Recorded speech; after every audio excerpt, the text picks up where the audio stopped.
ಹರೇ ಶ್ರೀನಿವಾಸ. ನಮಸ್ಕಾರ ಬಂಧುಗಳೇ. ವೈಶಾಖ ಮಾಸವು ಎಲ್ಲ ಮಾಸಗಳಲ್ಲಿ ಸರ್ವಶ್ರೇಷ್ಠವಾಗಿದ್ದು ಧರ್ಮ ಕಾರ್ಯಗಳನ್ನು ಮಾಡಲು ಈ ಮಾಸವು ಉತ್ತಮ ಮಾಸವಾಗಿದೆ. ಈ ಮಾಸದಲ್ಲಿ ಭಕ್ತಿಯಿಂದ ಶ್ರೀ ವಿಷ್ಣುವಿನ ಆರಾಧನೆ ಮಾಡುವುದರಿಂದ ವಿಷ್ಣು ಪ್ರೀತಿಯನ್ನು ಸುಲಭವಾಗಿ ಪಡೆಯಬಹುದಾಗಿದೆ. ವೈಶಾಖ ಮಾಸದ ಶುಕ್ಲ ಪಕ್ಷದ ತದಿಗೆ ದಿನ ಅಕ್ಷಯತೃತೀಯ ಹಬ್ಬವನ್ನು ಆಚರಿಸಲಾಗುತ್ತದೆ.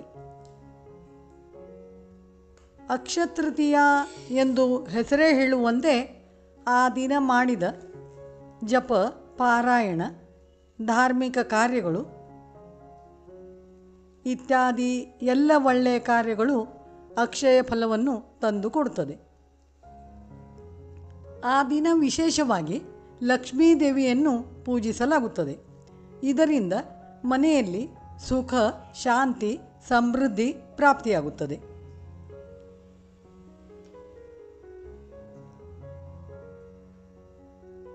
ಅಕ್ಷಯ ತೃತೀಯ ದಿನವೇ ಪರಶುರಾಮ ದೇವರು ಅವತಾರ ಮಾಡಿದ್ದು ಪರಶುರಾಮ ಜಯಂತಿಯನ್ನು ಅಂದು ಆಚರಿಸಲಾಗುತ್ತದೆ.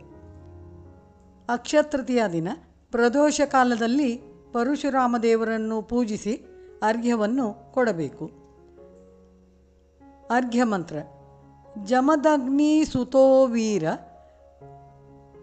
ಕ್ಷತ್ರಿಯಾಂತಕರ ಪ್ರಭೋ ಗ್ರಹಣಾರ್ಘ್ಯಂ ಮಯಾ ದತ್ತಂ ಕೃಪೆಯ ಪರಮೇಶ್ವರ. ಈ ಮಂತ್ರದಿಂದ ಅರ್ಘ್ಯವನ್ನು ಕೊಡಬೇಕು. ಅಕ್ಷಯ ತೃತೀಯ ದಿನ ಜವೆಗೋಧಿಯನ್ನು ದಾನ ಮಾಡಬೇಕು. ಜವೆಗೋಧಿಯಿಂದ ಹೋಮ ಮಾಡುವುದರಿಂದ ಹಾಗೂ ಜವೆಗೋಧಿಯನ್ನು ಸೇವಿಸುವುದರಿಂದ ಎಲ್ಲ ಪಾಪಗಳು ಪರಿಹಾರವಾಗುತ್ತವೆ. ಅಕ್ಷಯ ತೃತೀಯ ದಿನ ದೇವರಿಗೆ ಗಂಧಲೇಪನವನ್ನು ಮಾಡುವುದರಿಂದ ಮುಕ್ತಿ ದೊರೆಯುತ್ತದೆ ಎಂದು ಹೇಳಲಾಗುತ್ತದೆ. ಅಕ್ಷಯ ತೃತೀಯ ದಿನ ಇಡೀ ದಿನ ಒಳ್ಳೆಯ ಮುಹೂರ್ತವೇ ಇರುವುದರಿಂದ ಮದುವೆ, ನಿಶ್ಚಿತಾರ್ಥ, ಗೃಹ ಪ್ರವೇಶ ಇತ್ಯಾದಿ ಎಲ್ಲ ಶುಭ ಕಾರ್ಯಗಳನ್ನು ಅಂದು ಮಾಡಬಹುದಾಗಿದೆ. ಯಾವುದೇ ವ್ಯಾಪಾರ ಅಥವಾ ಹೊಸ ಕಾರ್ಯಗಳು, ಹೊಸ ವಾಹನ ಖರೀದಿ ಇಂಥವುಗಳನ್ನು ಈ ಶುಭ ದಿನವಾದ ಅಕ್ಷಯ ತೃತೀಯ ದಿನ ಮಾಡಬಹುದಾಗಿದೆ. ಅಕ್ಷಯ ತೃತೀಯ ದಿನ ಮಾಡಬಹುದಾದ ಕೆಲವು ಪ್ರಮುಖ ದಾನಗಳೆಂದರೆ, ವೈಶಾಖ ಮಾಸದಲ್ಲಿ ತುಂಬ ಬಿಸಿಲು ಇರುವುದರಿಂದ ಮಣ್ಣಿನ ಮಡಿಕೆಯಲ್ಲಿ ಜಲದಾನವನ್ನು ಮಾಡುವುದರಿಂದ ಅನಂತ ಪುಣ್ಯ ಬರುತ್ತದೆ. ಪಾದರಕ್ಷೆ ಹಾಗೂ ಛತ್ರಿ ದಾನವನ್ನು ಮಾಡಬೇಕು. ಎಲ್ಲ ದಾನಗಳಲ್ಲಿ ಶ್ರೇಷ್ಠವಾದ ಅನ್ನದಾನವು ಮಾಡುವುದು ಅಂದು ಪ್ರಶಸ್ತವಾಗಿದೆ. ಅಕ್ಷಯ ತೃತೀಯ ದಿನವು ಅತಿ ಪ್ರಮುಖವಾಗಿದ್ದು ವೇದವ್ಯಾಸರು ಗಣಪತಿಗೆ ಮಹಾಭಾರತ ಕಾವ್ಯವನ್ನು ರಚಿಸಲು ಗಣಪತಿಗೆ ವಿವರಿಸಿದ್ದು ಇದೇ ದಿನ. ಗಂಗೆ ಭೂಮಿಗೆ ಬಂದದ್ದು ಇದೇ ದಿನ. ಪರಶುರಾಮ ದೇವರು ಅವತಾರ ಮಾಡಿದ್ದು ಈ ಅಕ್ಷಯ ತೃತೀಯ ದಿನದಂದೇ. ಶ್ರೀಕೃಷ್ಣನು ಸುಧಾಮನಿಗೆ ಸಕಲ ಸಂಪತ್ತನ್ನು ಕರುಣಿಸಿದ್ದು ಅಕ್ಷಯ ತೃತೀಯ ದಿನದಂದೇ.